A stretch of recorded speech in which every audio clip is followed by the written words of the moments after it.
When my husband discovered that I couldn't inherit any of my father's assets, he erupted in rage. "What do you mean you can't inherit anything?" he screamed. "If that's the case, I have no use for you anymore. I want a divorce right now." His words cut deep, and in that moment, I felt a surge of anger and betrayal. Soon after, I exacted my revenge on both my husband and my sister, who had swiftly married each other. My name is Flo, a 32-year-old office worker. I married George, whom I met through a relative 2 years ago. My family, though once wealthy, faced uncertainty over who would inherit since we were all daughters. George was introduced to me as a suitable match who could potentially join our family.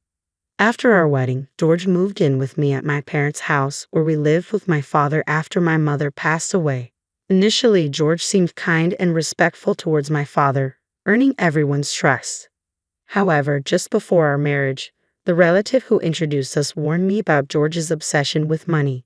Despite this, I didn't notice any signs of greed in him and proceeded with the marriage. As time went on, George began subtly probing about my father's assets during casual conversations over drinks. My father, being open-hearted, didn't seem bothered by George's curiosity, which momentarily eased my concerns. George's interest also extended to my younger sister, who was lively and outgoing, a stark contrast to my own calm demeanor. Her beauty and charm fascinated him, a fact that didn't escape my notice, stirring up conflicting emotions within me. The relative's concern was rooted in the fear that without me, a plain and unassuming daughter, there would be no one to inherit the family's wealth if something were to happen. I initially thought there was no reason to worry, believing my beautiful sister would secure our family's future. However, it soon became clear why that relative had concerns. My father, always lenient with my sister, allowed her to pursue higher education after high school, including a vocational school after college. Unlike me, she didn't have a specific career goal. Rather, she seemed averse to working. While my mother insisted she find a job right after college, my father disagreed, enabling her to attend vocational school. After completing it, she landed a job at a company owned by a friend of my father's but quit after just 6 months. I was astonished by her reasoning for quitting. "I couldn't show my full potential at that company," she claimed. My mother and I were baffled by her confidence despite her short stint. Nevertheless, my father believed her and swiftly arranged for her to join another company. Soon after, when our mother fell ill and was hospitalized, my sister visited daily, often skipping work. Eventually, she quit again, proclaiming she would care for our mother. However, her idea of caregiving involved idle chatter or smartphone scrolling in the hospital waiting room. I found myself solely responsible for handling our mother's laundry at the hospital and ensuring she had fresh clothes, as my sister offered little help. Though our mother initially enjoyed my sister's company, her condition deteriorated within a month to where conversation became impossible. 2 weeks after this decline, she passed away. Both my father and sister were so devastated that I had to organize the funeral arrangements.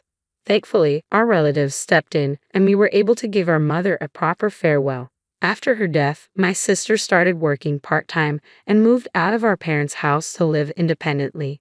However, her earnings weren't enough to cover expenses, so our father began paying her rent and utilities. It seemed she spent her money frivolously and frequently asked our father for more. While our mother was alive, she had been strict with my sister, so our father didn't provide financial support initially. Yet after her passing, he gave her free rein with money. I didn't see any issue with this arrangement if both my father and sister were content. Even after I married and moved in with my husband at my parents' house, my father continued supporting my sister financially. Unbeknownst to me at the time, my sister was also asking my husband for money, which he readily gave, asking her to keep it secret from me, fearing my reaction. My sister sustained herself with sporadic part-time work and funds from our father and my husband. However, this lifestyle became unsustainable when our father fell ill and required hospitalization. I juggled hospital visits between work and caring for our father, but my sister never appeared at the hospital. Instead, she began calling me, demanding money. "Since I've been getting money from Dad every month, I need you to continue that," she demanded. "The rent and utilities are all paid from Dad's account anyway." Her angry tone surprised me, hearing this for the first time. Despite my anger at her disregard for our hospitalized father, I resisted hanging up, sensing she might be in trouble. How much are you getting from Dad every month? I asked, trying to gauge the situation. You need to find a job soon and support yourself. In a grumpy tone, she replied, I was getting $1,000 every month, not including rent. I was stunned by her casual admission. Seeing my adult sister receiving such a substantial allowance, I worried she had no incentive to find work. At first, I didn't see it as a problem, assuming our father would recover soon. However, his condition suddenly deteriorated, prompting me to contact our relatives urgently. The doctor's serious prognosis left me deeply shocked. During such a difficult time, I hoped for support from my husband, but he claimed to be busy with work and rarely visited the hospital. When he did come, his questions were insensitive. Your father's inheritance must be substantial, right? Since it's just you two sisters, you'll split it evenly, he remarked, fixated on the inheritance. I was speechless, realizing my husband's obsession with money, a trait my relatives had warned me about. It left me feeling disgusted. Even when my sister called and I explained our father's critical condition, her concern was solely about money. Forget that, just make sure you send me my monthly allowance. I can't survive without it, she insisted before abruptly ending the call. I was furious with her selfishness, yet worried about a faint male voice I overheard in the background, triggering a sense of unease. A month later, our father passed away, but neither my sister nor my husband were present during his final moments. As I dealt with the funeral arrangements, memories of my mother's funeral weighed heavily on me. To worsen matters, neither my husband nor sister offered any help. My sister didn't even attend the funeral, and though my husband showed up briefly, he quickly left, citing work obligations. Even the relative who introduced us noticed his absence and asked about it. What happened to your husband? It's odd for him to be absent, they remarked. All I could manage was a bitter smile in response. He's busy with work, had to head home, I explained, feeling disappointment welling up inside. After the funeral, as I finally caught my breath, my husband approached with a grin. Finally, how much did you inherit? It must be quite a sum, even if split, he asked eagerly. As warned by my relative before our marriage, it seemed my husband's thoughts were consumed by my father's inheritance. Disappointed, I responded casually, my sister gets $100 million, and I get nothing. I hadn't spoken to my lawyer yet, and with the funeral just behind us, I hadn't sorted out my feelings either. My husband, gleeful about the inheritance, provoked me to the brink of laughter beyond anger. Upon hearing my words, my husband erupted, What? You can't inherit anything. If that's true, I have no use for you anymore. Let's get a divorce right now. Feeling the same way, I retorted, Let's do it. You married me for my father's inheritance in the first place, didn't you? I'll divorce you. With that declaration, I thrust the divorce papers I had prepared towards him. He seemed taken aback, but signed them nonetheless, as if he had expected this outcome. As he finished signing, my ex-husband remarked bitterly before leaving, I'll divorce you, who has no inheritance, and marry your sister Emily to get the $100 million. Undeterred, I promptly filed the divorce papers. Breaking free from my scoundrel of a husband felt liberating. The next day, it seemed my ex-husband had already filed for marriage with my sister Emily. A few days later, he called me, still convinced of his delusion. When are you going to start the inheritance procedures? Give Emily the $100 million as soon as possible, he yelled into the phone. I waited patiently for the call from my ex-husband, refusing to initiate contact myself after he left the house on his own. When his call finally came, I answered in a matter-of-fact tone. Let's discuss it at my place this Sunday. I'll be prepared for the proceedings, I informed him calmly. My ex-husband, believing he was about to receive a windfall, was elated and quickly hung up the phone. Little did he know, I eagerly anticipated the moment he would learn the truth. Over the weekend, both my ex-husband and my sister arrived at my parents' house, visibly surprised to find a lawyer waiting there. Despite their initial shock, my ex-husband attempted to maintain composure. I knew it. You need a lawyer when there's a fortune involved, he remarked smugly.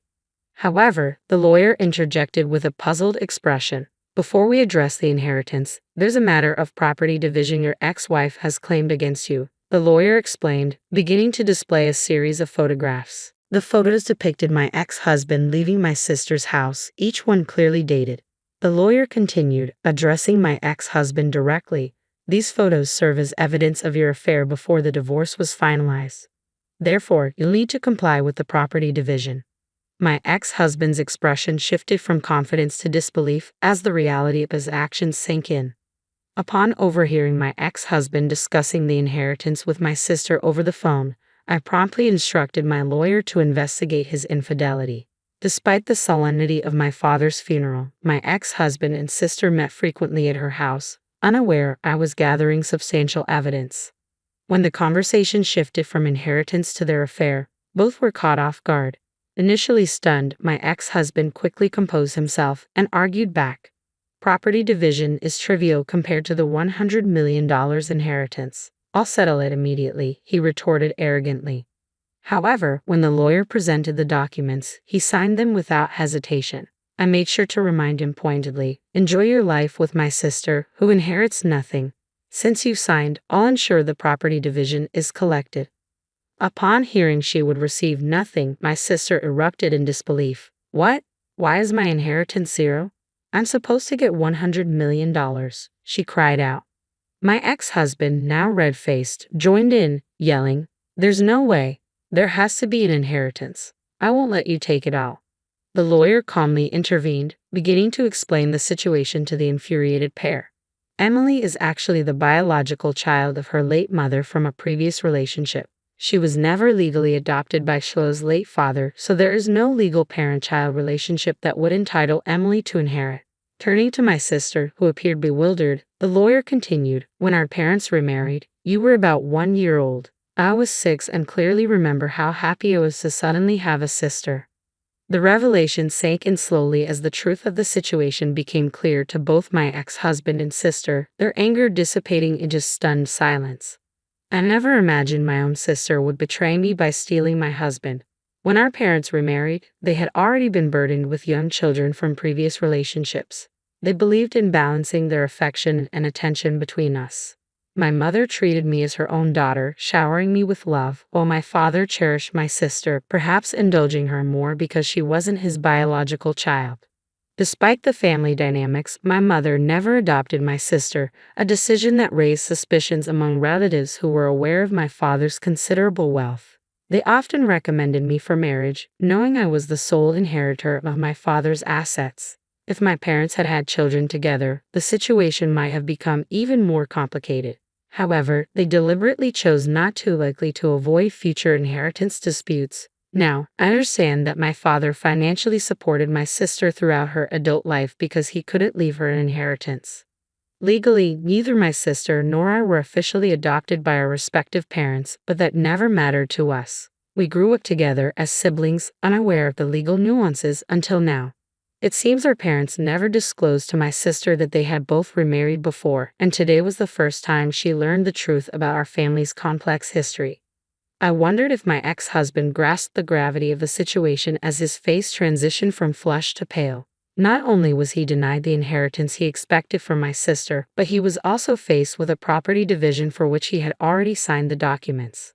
With a pallid expression, he turned to me and asked, was it all a lie? You said $100 million for your sister and nothing for me. Suppressing a laugh, I replied, of course it was a lie. It was payback for your affair. Besides, my father's inheritance was nowhere near $100 million. My normally quiet sister suddenly exclaimed, I've been shopping so much, expecting Dad's inheritance. What about the money Dad was giving me? Will you cover it, sis? You're married and have George to support you now, right? She looked at my ex-husband, who was visibly shaken. However, he shook his head and said, I can't afford that. I spent expecting the inheritance, and now with the property division, I'm stretched thin. After saying this, my ex-husband unexpectedly knelt before me, apologizing profusely. Tilo, I'm sorry. It was all my fault. Can we please get back together? The lawyer, who had been packing up, chuckled at the sight. Where did that arrogant attitude go? He remarked. George pleading on his knees like this is quite the turnaround. After the discussion, my ex-husband and sister left dejectedly, and they soon divorced. My ex-husband, who had remarried with hopes of inheriting my sister's fortune, lost interest in her when she received nothing. He was adamant about the property division and his inability to support my sister. Since he had no assets, I decided he would pay from his monthly salary, as advised by my lawyer, to ensure I received what was due. Meanwhile, my sister, no longer supported by her father, struggled to make ends meet with part-time work. Eventually, her debts piled up, leading her to file for bankruptcy. She moved out of her apartment, and I lost track of her whereabouts. My father's excessive support had hindered her ability to work seriously, and although relatives began suggesting potential suitors for me, I declined. I didn't want another man like my ex-husband. This time, I intended to find a partner on my own terms.